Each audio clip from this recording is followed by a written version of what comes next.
Imagine this. You're a Praetorian Guard in Rome. The year is 220 AD. Your pulse quickens as cries ripple out from the imperial palace. You've sworn loyalty to emperors before, endured brutal campaigns, and watched men perish in ways too gruesome to count. Yet none of that has prepared you for the terror of serving a 14-year-old sovereign who bends senators to tears. The bronze doors groan open. Out steps the emperor, draped in shimmering silks worth more than an army's wages. His cheeks dusted with rouge, his neck weighed down by bizarre talismans of foreign gods. But it's his gaze that shatters you, eyes filled with childish malice, the cruel innocence of someone who has never been denied, who has never grasped that other lives have meaning. Trailing behind, attendants clutch garments, stained red and jewels bent beyond repair. Possessions stripped from nobles who once believed their bloodlines made them untouchable. You've learned one thing. The screaming always ends, but the silence that follows? It is far more terrifying. What you cannot know yet is that this boy will grow into the most debased ruler Rome would ever endure. In just 4 short years, he will unleash cruelties that eclipse emperors who reigned for decades. By the time his own guards reach their breaking point, the empire itself will be decaying from within. And the nightmare? It is only beginning. Before we plunge into this dark tale of survival and savagery, if uncovering history's hidden truths captivates you, remember to like this video and subscribe for more stories the textbooks never dared to tell. And before we continue, share in the comments where you're tuning in from. His given name was Sextus Varius Avitus Bassianus, but history would remember him as Elagabalus, high priest of a foreign sun god. Born in 204 AD, he carried within him the twisted inheritance of a dynasty poisoned by generations of corruption. His mother, Julia Soaemius, embodied relentless ambition and a willingness to sacrifice every principle for power. By 10, tears earned him anything he wanted. By 12, violence achieved results even faster. And by 14, when the imperial throne was empty, he had perfected the art of using human beings as disposable toys. But the real horror lies not only in his reign, but in the conspiracy that raised him up. When Caracalla was assassinated in 217, Rome fell into chaos. The new emperor, Macrinus, slashed soldiers' pay while drowning in excess, and his unpopularity opened a door. Julia spread whispers that her son was the secret child of Caracalla himself, making him the rightful heir. The deception was transparent. Elagabalus looked nothing like Caracalla, and the dates made the claim impossible. Yet Rome's soldiers, hungry for restored wages, chose to believe the lie. Julia Soaemius had already emptied temple treasuries, purchasing the loyalty of influential officers. Here's the chilling truth. This was never just about putting a teenager on the throne. Julia had studied her son's emerging personality, his cold amusement at suffering, his quick and ruthless intellect. She knew exactly the kind of beast she was setting loose. Surviving correspondence paints a portrait of a mother who viewed her son's depravity as political capital. To generals, she promised loot. To priests, divine supremacy for their god. To merchants, relief from regulations.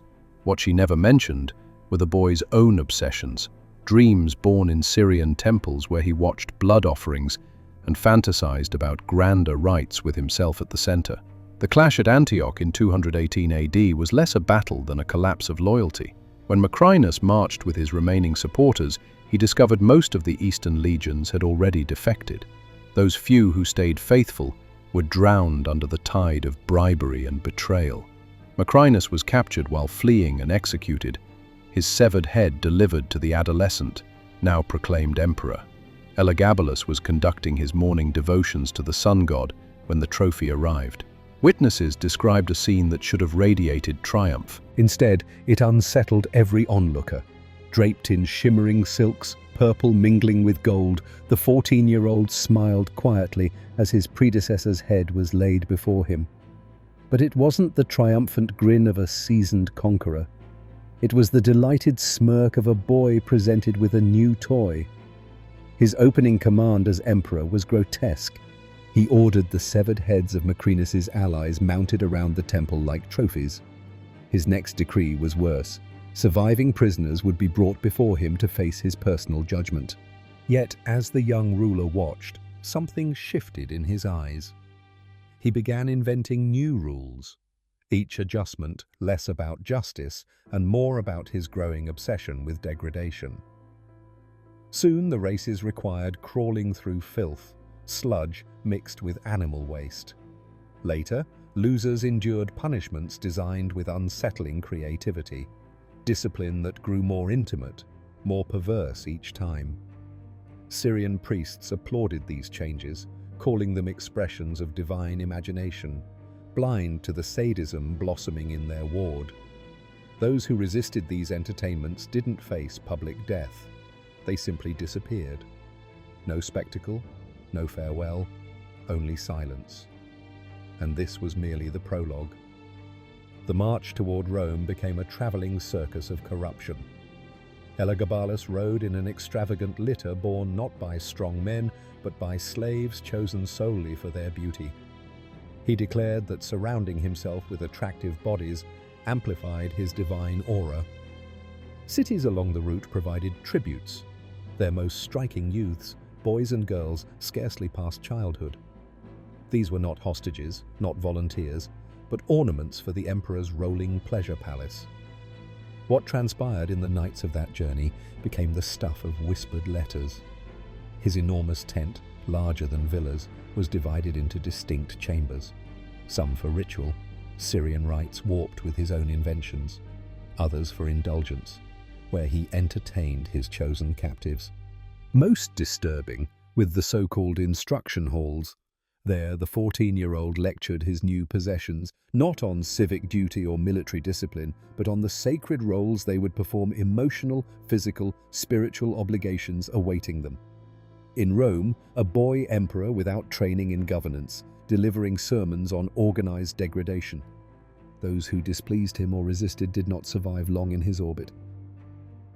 They were quietly erased from the traveling court, their absence noted only by empty beds and hushed soldiers who learned quickly not to ask questions. But the true nightmare lay ahead. The Palatine Palace had once echoed with the footsteps of Augustus, Trajan, Marcus Aurelius. Within mere months of Elagabalus's arrival, the seat of empire was unrecognizable. Governance was not his priority. His first obsession was reconstruction, transforming Rome's most sacred residence into a stage for his divine ceremonies. The sober dignity of traditional Roman temples was stripped away, replaced with pageantry designed for a child god drunk on power. Elagabalus tore down the old halls of state, replacing them with bizarre hybrids of Syrian shrines and his own grotesque inventions. The new chambers featured altars etched with obscene carvings, walls decorated with disturbing frescoes, and furnishings whose purpose became unmistakable during his private rites. The palace staff was reorganized into strange divisions that bore no resemblance to traditional service. Some were chosen purely for their beauty, paraded in ceremonial roles. Others were valued for silence, tasked with maintaining exotic devices imported from artisans in the East. A third group scrubbed away the aftermath of the emperor's entertainments, disposing of incriminating remains. The most unsettling pattern was the disappearances, attendants who simply ceased to exist after a direct assignment. No trials, no punishments, no records. One day they were present, the next day their quarters belonged to someone else. But what made the palace truly terrifying was not the private perversions. It was the way Elagabalus dragged them into the machinery of the state. He began blending his depraved rituals with official duties, forcing senators and foreign dignitaries to witness ceremonies that had no precedent in Roman history. An audience with the emperor no longer meant sober discussion of policy. It meant enduring spectacles that made hardened politicians physically recoil. Ambassadors who came to negotiate trade found themselves forced to sit through performances involving slaves in scenes too grotesque to record. Senators summoned to debate law were required to take part in holy ceremonies, where refusal meant charges of blasphemy against the emperor's divine authority. What disturbed survivors most was the cold precision. These were not random outbursts of madness, but carefully orchestrated tests. Elagabalus used humiliation as a weapon, eroding the will of Rome's elite by making them complicit in acts that violated their deepest values. Each gathering pushed boundaries further, probing how much degradation men would endure to avoid imperial wrath. Those who proved pliant were rewarded with wealth, advancement, and relief from future trials.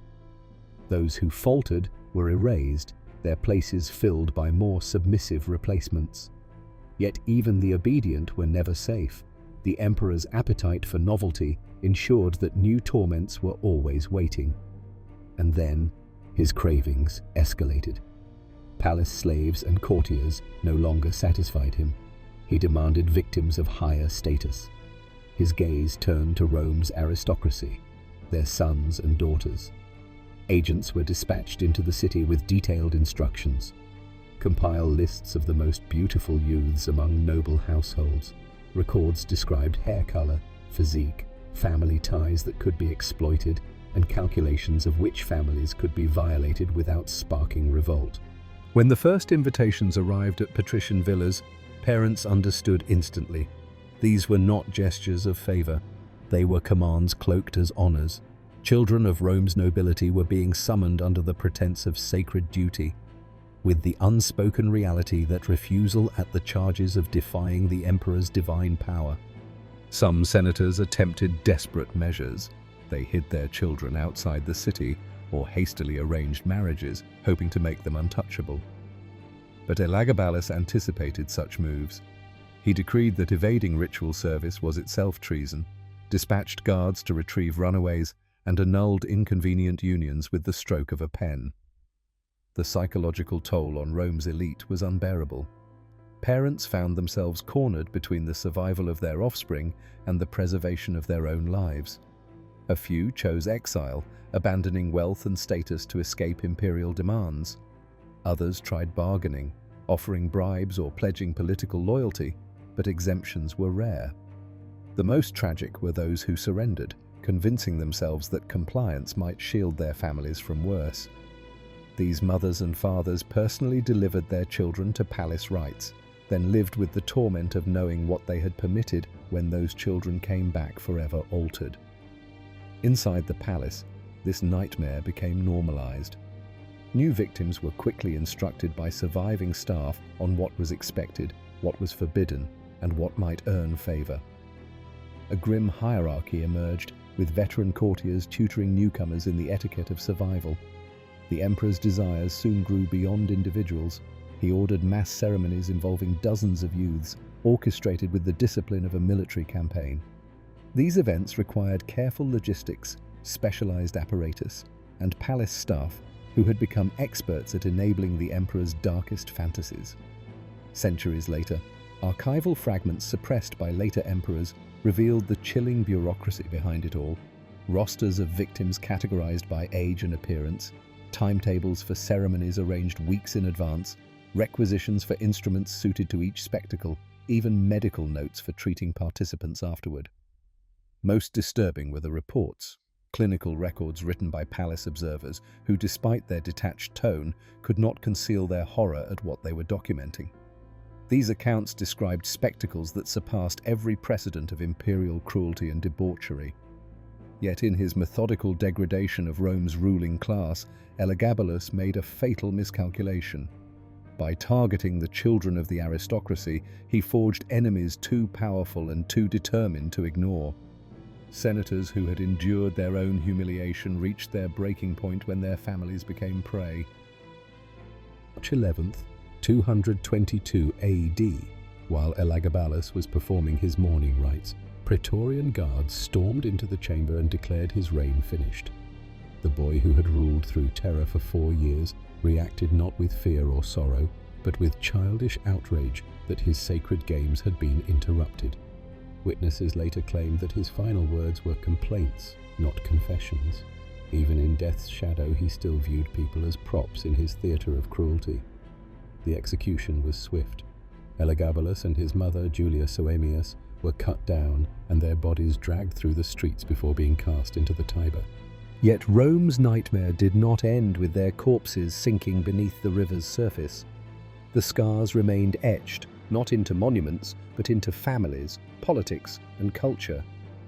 Children who had endured his ceremonies grew into broken adults, unable to form ordinary bonds. Senators who had bowed to his humiliations carried a lifelong shame that twisted their political choices. His successor, Severus Alexander, devoted years to purging every trace of the boy emperor's reign. Palaces were demolished, records hidden or destroyed, staff scattered across remote provinces so their knowledge could not take the capital. But memory could not be erased. Rome became more guarded. Families shielded their children. No longer trusting imperial favor, the legions devised stricter systems for vetting emperors. Traditional cults gained strength. A suspicion of Eastern religions deepened, and those who had once served the boy god's code lived out their days in silence or exile, haunted by memories that no prayer could cleanse. And so this chapter closes with a warning. Elagabalus was not monstrous because of his youth or his origins, but because every restraint was stripped away. His cruelty grew not from frustration, but from indulgence. His reign is a reminder that unchecked power magnifies human darkness, feeding appetites that satisfaction only makes stronger. 2 millennia later, the children he victimized are dust. Yet their suffering reverberates through history, a testament to the dangers of unchecked authority and the ease with which entire systems can be corrupted when people choose silence over resistance. The boy who proclaimed himself divine learned too late that brutality is not strength and desecration is not immortality. Rome survived him, but the memory of his horrors endures, a shadow over every age where power drifts into the hands of the unrestrained. If this descent into history's shadows has gripped you, know this: many more untold chapters still remain. Click now to uncover the next story that time tried to erase. And if you want to keep exploring the hidden corridors of the past, subscribe and join us, because history's darkest echoes still demand to be heard.